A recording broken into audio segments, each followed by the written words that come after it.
Fala galera, tudo bem com vocês? Meu nome é Martulho e bem-vindos a mais um vídeo aqui do canal. Antes da gente começar a nossa lousa aqui sobre história, a gente vai falar um pouquinho sobre Grécia hoje. Não se esqueça já de se inscrever no canal, ativar o sininho e curtir esse vídeo. Certo, e mais uma coisa, aqui embaixo na descrição a gente deixou o link do resumo que a gente vai disponibilizar para vocês e também no nosso Instagram, ok? Então, sem mais enrolação, vamos começar aqui com a nossa lousa sobre Grécia Antiga. Então aqui para a gente começar a falar um pouquinho sobre a Grécia Antiga, a gente tem que entender que ele era um sistema escravocrata. Como assim? Sua base na sociedade era feita através dos escravos. Os escravos que poderiam ser tanto por dívida quanto por guerra. O nosso período aqui na Grécia vai se dividir em 5. O período pré-homérico, homérico, arcaico, clássico e o helenístico. Esse aqui, homérico, ele vai ser designado devido ao nome do escritor de Ilíada e Odisseia, o Homero, né? Então aqui, vamos falar um pouquinho sobre o período pré-homérico para poder começar isso daqui. O período pré-homérico, ele começou ali entre 2000 a.C. e foi até 1200 a.C.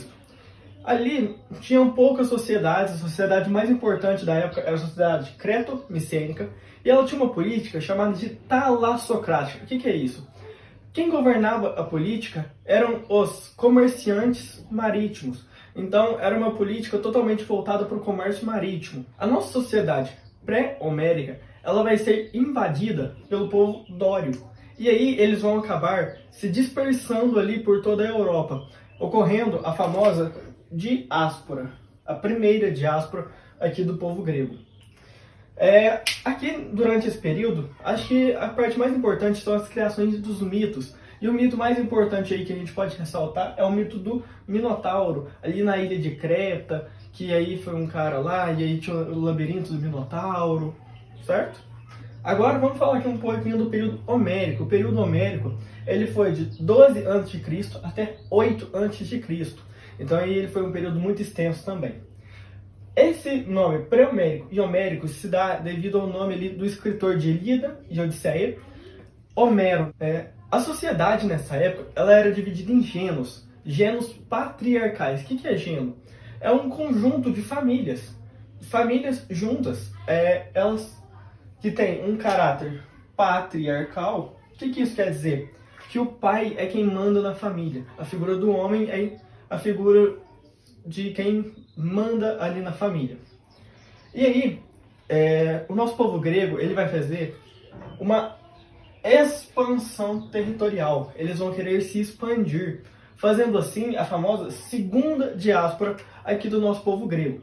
A sociedade deles será dividida em 4 camadas até então, que será os eupátridas, que serão ali os grandes latifundiários, que as pessoas têm muita terra, os georgóis, que serão as pessoas que têm poucas terras, os tetas, que são as pessoas que não têm terra alguma, e os escravos, adquiridos ou por guerra ou por dívida. Então, galera, eu apaguei aqui o nosso quadro, já montei aqui a parte falando do período arcaico, onde a gente vai falar das principais cidades-estado do período grego ali, falando sobre Esparta e também um pouquinho sobre Atenas. E depois desse quadro, a gente vai falar um pouquinho sobre o período clássico, onde vem as guerras, e o período helenístico, onde dá fim ao período grego antigo, certo? Então aqui vamos começar de fato a parte do período arcaico. O período arcaico ele durou ali do século 8 a.C. até o século 6 a.C. E esse período ele vai ser principalmente marcado pela criação das polis, ou também chamada de cidades-estado. O que é uma cidade-estado? É uma cidade que vai ter as suas próprias leis. Então, por exemplo, Esparta é uma cidade. Atenas é outra cidade, mas elas têm leis diferentes. Mas o que une essa e essa? A língua grega. A língua grega e os mitos criados vão acabar unindo toda a civilização ali da Grécia, ok? Nas nossas cidades-estados, nós teremos principalmente as ágoras, que serão as praças públicas, ali onde você vai ver muito frequentemente, quando se tratar do Sócrates, quando se tratar dos pré-socráticos, onde a gente vai ver que eles iam para as praças argumentarem. Então, são as famosas praças, as ágoras, e as acrópolis, que são aqueles templos que ficam no topo de um morro, que a gente vê muito em séries, filmes, ok? Agora que vamos falar um pouquinho mais especificamente sobre Esparta. Esparta ela vai ser uma sociedade basicamente agrícola e que vai ser comandada pelo Estado, certo? Então, lá, quem é que vai governar? Vai ser uma diarquia, serão 2 reis, ok? Em Esparta, a gente vai ter uma valorização da mulher, diferentemente de Atenas e de outras cidades-estado que haverão aqui na Grécia, ok? Então, como é que vai se dividir a nossa sociedade de Esparta? Serão basicamente os esparcitas, que serão os militares, né? Porque vocês podem ver até mesmo no filme 300, onde Esparta está sempre constantemente ali buscando guerras. Então, os esparcitas, os militares, eles estarão no alto ali da pirâmide, né, social. E a gente pode destacar também o fato de que os reis deveriam ser militares também, certo? A gente vai ter os periecos, os pequenos proprietários que eles terão, será tipo um artesão, um comerciante pequeno, certo? E, diferentemente de todas as cidades-estado, ali da Grécia, a gente terá os ilotas. O que serão esses ilotas? Eles não têm escravos, porque escravo é uma coisa de uma propriedade privada. Aliás, os gregos, eles criaram a propriedade privada. É aqui onde se inicia de fato a propriedade privada. Então, os escravos aqui de Esparta, eles serão chamados de ilotas, porque eles não serão de uma pessoa, eles serão servos do Estado, certo? Então, vamos falar um pouquinho agora sobre Atenas, né? Vai ter muitas características diferentes de Esparta. Uma coisa que eu quero destacar para vocês é que, sempre que vocês estiverem fazendo uma questão e citar o povo grego, mas não falar se é ateniense ou se é espartano, você sempre vai considerar que essa pessoa grega que ele está citando no texto vai ser um ateniense, ok? Agora vamos falar aqui um pouquinho sobre Atenas em si, né?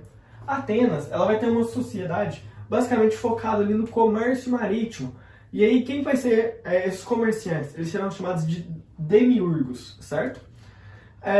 Aqui a gente vai ter coisas a se ressaltar. A gente vai ter os famosos legisladores. Serão pessoas que irão fazer leis ali na cidade de Atenas e que ficarão muito famosos. Aqui o primeiro cara que a gente pode falar é sobre o Drácon. O Drácon, ele vai ser o criador, o responsável por tornar as leis escritas lá em Atenas, ok? O Solon, ele vai acabar com a escravidão por dívida, lembrando que a escravidão é por dívida ou por guerra, então ele vai acabar com a escravidão por dívida, e ele vai criar a famosa bulé. O que é a bulé? É um conselho ali onde vai ter 400 membros, que ele vai pegar 4 famílias e vai pegar 100 membros dessas famílias e falar assim, ó, essas 4 famílias vão votar, ok? E aí vai vir um cara depois chamado Clístenes, que ele vai criar a bulé com 500 membros. Por que 500 membros? Porque aí, agora, ele vai pegar 50 membros, só que de 10 famílias diferentes. Então, antes do que era governado por 4 famílias, agora será governado por 10, abrangendo aí a população inteira, ok? E o Clístenes também vai criar o conceito de cidadão. Quem é o cidadão ateniense? O cidadão ateniense, ele é homem, tem que ser livre, com mais de 21 anos e com pai e mãe sendo ateniense. Certo? Então o que a gente pode deduzir quando a gente fala de cidadão? O cidadão é aquela pessoa que tem direito à política, que tem direito às leis. Mas a questão é que nem todo mundo é cidadão. Porque se você não for homem, se você for mulher, você não é cidadão. Se você não for livre, você não é cidadão. Se você não tiver mais de 21, você não é cidadão. E se você for estrangeiro, você também não é cidadão. Então, todo mundo, todo o cidadão tem direito às leis? Sim. Mas todo mundo é cidadão? Não. E aqui como é que a gente pode destacar a pirâmide social da parte ali de Atenas, né? Eu fiz basicamente essa mesma pirâmide, só que sem os demiurgos. agora há pouco, quando a gente falou ali do período homérico, né? Aqui a gente vai ter no topo os eupátridas, que são os grandes latifundiários, as pessoas que têm muita terra. Logo abaixo vem os demiurgos, né? Que serão aí os comerciantes marítimos, os diorgóis, as pessoas com poucas terras, os tetas, que serão as pessoas sem terra alguma, e os escravos, que agora não mais por dívida, mas por guerra. Então vamos aqui para a última parte aqui da nossa aula, que a gente vai falar principalmente do período clássico e do nosso período helenístico, né? O período clássico ele é marcado aí por duas grandes guerras que aconteceram. A primeira guerra é a guerra conhecida como guerras médicas. Por que médicas? Porque o pessoal persa, eles eram conhecidos como medos. Então, o que foi essa guerra? Foi a guerra entre os gregos versus os persas. Essa aqui é a guerra que a gente encontra no filme 300, certo? E aí o que vai acontecer? Os gregos, eles vão ganhar essa guerra, então Atenas ela vai sair muito forte dessa guerra e vai começar a conquistar os territórios vizinhos ali ao entorno dela, né? E aí ela vai acabar formando uma liga, a famosa Liga de Delos, que é governada por Atenas. Só que Esparta, ela não vai ficar ali só olhando. Ela tá pensando, nossa, mas Atenas está dominando tudo, eu vou perder, entre aspas, para ela, eu tenho que bater de frente, eu tenho que conquistar também. Então ela vai formar, Esparta vai formar a Liga do Peloponeso. Por que Peloponeso? Porque ele ficava na península do Peloponeso, certo? Então a gente vai ter uma guerra chamada Guerra do Peloponeso, que será entre a Liga de Delos, governada por Atenas, e a Liga do Peloponeso, governada por Esparta. E aí o que vai acontecer aqui nesse caso? As duas ligas, elas são muito fortes, elas são muito potentes. Então, a Liga do Peloponeso ela vai sair vencedora desse embate, mas todas as cidades-estado da Grécia elas vão acabar destruídas, elas vão acabar, assim, muito mal no fim dessa guerra, certo? E aí, o que é que vai acontecer? O Império Macedônico, ele vai olhar ali aquelas cidades-estados todas destruídas. O Império Macedônico ele já estava ali começando a se expandir. Aí ele vai olhar tudo aquilo destruído e vai pensar assim, uá, agora é minha hora de governar isso tudo, vou conquistar esse negócio inteiro. E aí, a gente tem o período helenístico, né?